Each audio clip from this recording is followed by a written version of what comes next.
힐링 가족 여러분 안녕하세요. 오늘은 가슴 통증으로 본 질병들의 징후에 대해서 몇 가지 말씀드리겠습니다. 우리가 평소에 살면서 가슴이 답답할 때 종종 느끼실 때 있었죠? 작은 것도 무시했다가는 큰 위험이 올 수도 있어요. 우리가 살면서 이런 급박한 상황이 올 때 어떻게 대처해야 하는지, 그리고 미리 어떻게 알고 예방해야 하는지 몇 가지 말씀을 드릴까 해요. 가슴 부위에 통증이 느껴지거나 불편한 증상들이 있을 때 보통 가슴 통증을 일으키는 흔한 원인은 가슴 근육이나 인대가 늘어난 것입니다. 그 다음은 또 스트레스, 심리적인 원인도 있겠죠.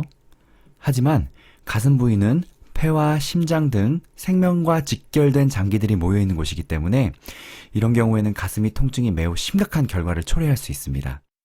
질병관리청 자료를 토대로 가슴 통증의 원인에 대해서 살펴볼게요. 자, 첫 번째, 가슴이 답답하고 조이는 듯 식은땀이 날 때 어떻게 해야 되겠어요? 바로 119에 연락해야겠죠. 심장병은 크게 협심증과 심근경색증으로 나눕니다. 심근경색은 더 위험하죠. 심장 동맥이 혈전에 의해 막혀서 혈액을 공급받지 못한 심장의 근육이 죽는 병입니다. 우리의 심장은 근육으로 이루어져 있잖아요.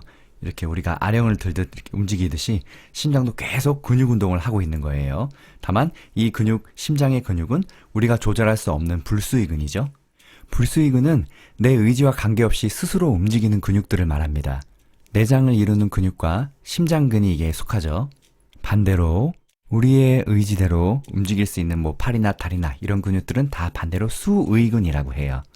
이렇게 갑자기 심장이 근육이 죽어버리면, 그러니까 심근경색증이 생기면 가슴 통증뿐만 아니라 가슴이 답답하고 쪼이는 듯하고 묵직한 통증, 식은땀, 또 이제 심장이 답답해지니까 안절부절 못하는 증상이 같이 생긴다고 합니다.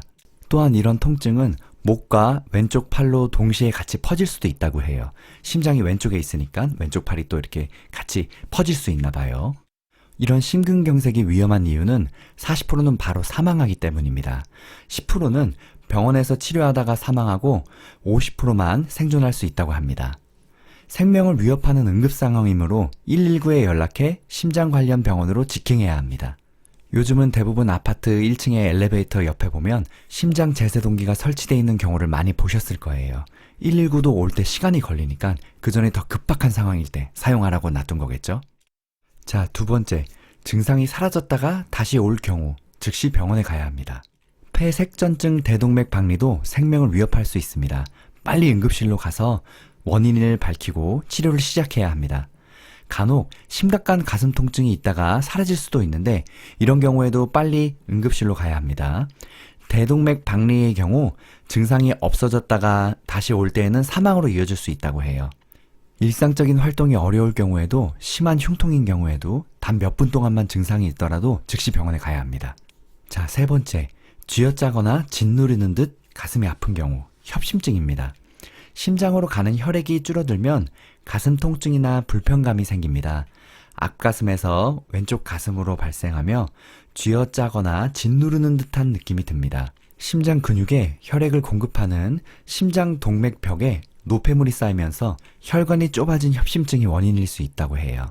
가슴 부위에 무거운 느낌도 있고 운동 시 가슴이 통증이 생겼다가 쉬면 좋아지는 경우도 있다고 합니다. 네 번째로, 호흡, 기침할 때 통증이 더 심하면 호흡기 계통의 원인이 있을 수도 있어요. 폐에 병이 생겨도 가슴 통증이 나타납니다. 폐색전증은 폐에 혈액을 공급하는 혈관에 혈전이 생기는 병이에요. 폐로 혈액 공급이 안 되면 호흡곤란 및 가슴 통증을 유발합니다.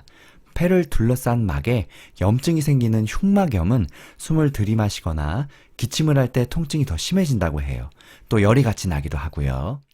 자, 다섯 번째, 가슴 부위가 타는 듯한 느낌. 위산이 역류한 경우인데요.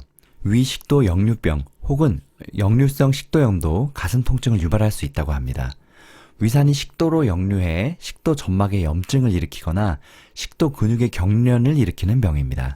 나이에 상관없이 아마 많은 사람들이 이 증상을 겪어보셨을 거예요. 역류성 식도염의 가장 흔한 증상은 명치부터 앞가슴 부위에 타는 듯한 통증입니다. 원인은 너무나 우리 삶에 가까이 있어요. 과식, 야식, 복부 비만이 있는 경우 잘 발생한다고 합니다. 또 식사 후 바로 눕는 습관이 원인이 될 수 있다고 해요. 위산 억제제를 복용하면 증상이 나아질 수 있고요. 하지만 과음, 과식, 흡연, 스트레스 등 생활 습관을 바꾸지 않으면 또 재발합니다. 저녁 식사를 가볍게 하고 식후 2시간 이내에는 눕지 않는 습관이 매우 중요하다고 합니다. 우리 흔히들 밥 먹으면 졸려서 눕다 보면 스르르 잠들고 1-2시간 정도 자는 경우 있잖아요. 아주 건강에 안 좋다고 합니다. 음식물은 입에서 위를 거쳐서 아래로 내려가야 하기 때문에 앉아있거나 서있거나 해야 되는데 이걸 누워버리면 음식물도 제대로 내려가지 않을 뿐더러 소화를 위해 분비되는 위산들이 당연히 위로 올라올 수밖에 없겠죠? 그래서 식사 후에는 꼭 눕지 않는 습관을 들이시기 바랍니다. 그리고 또 하나. 우리 양치질 할 때 혀 닦잖아요. 그죠? 이 혀를 닦는 과정에도 역류성 식도염을 유발할 수 있답니다. 이렇게 혀를 닦을 때 칫솔을 목구멍 깊이 안쪽으로 넣다 보면 우리 꾸액꾸액 하는 경우 있잖아요. 그때 위산이 많이들 올라온다고 해요. 우리가 이렇게 양치질을 하면서 역류성 식도염을 유발하는 거죠. 이런 작은 습관들 하나로 말이에요. 저 같은 경우는 사실 양치질을 굉장히 많이 해요. 하루에 한 6번, 7번?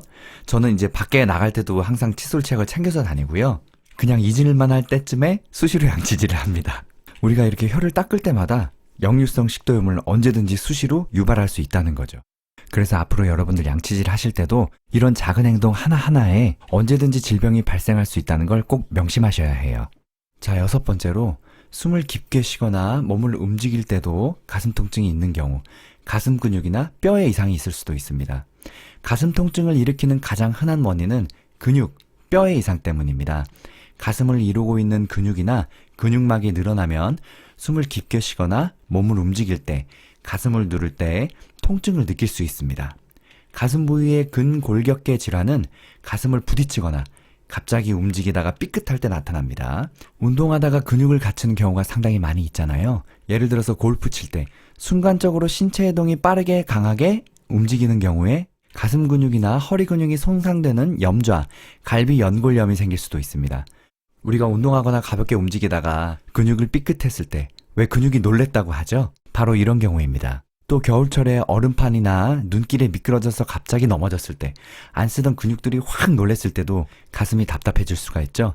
심장의 문제도 있겠지만 근육이나 뼈의 문제일 수도 있습니다. 자, 그리고 가슴이 답답한 경우 7번째, 바로 심리적인 압박감, 스트레스죠.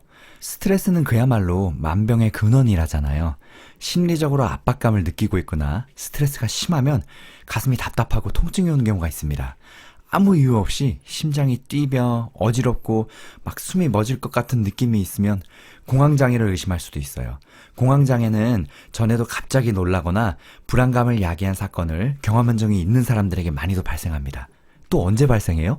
주식할 때도 발생해요. 우리의 멘토이신 힐링 여행자 선생님이 항상 강조하시는 거, 멘탈.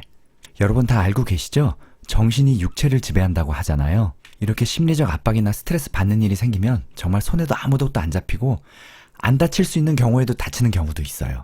다른 사람들은 몰라도 우리 힐링 가족 여러분들은 멘탈 관리 잘 하고 계시죠? 우리야 든든한 선생님이 계시니까 걱정 안 하셔도 될 거예요.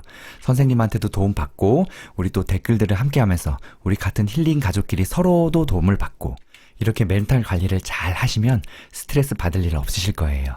마지막으로 가슴 부위에 신경계에 이상이 생기는 경우 대상포진이나 피부병 등으로도 가슴 통증이 생길 수 있다고 합니다. 하지만 가슴 통증의 원인을 알 수 없는 경우도 20% 정도는 된다고 해요. 의사가 환자의 증상을 살피고 필요한 검사를 해도 원인은 진단할 수 없는 경우가 있습니다. 저 같은 경우도 정말 고치기 힘든 고질병이 있어요. 편두통이에요. 원인도 전혀 알 수가 없고요.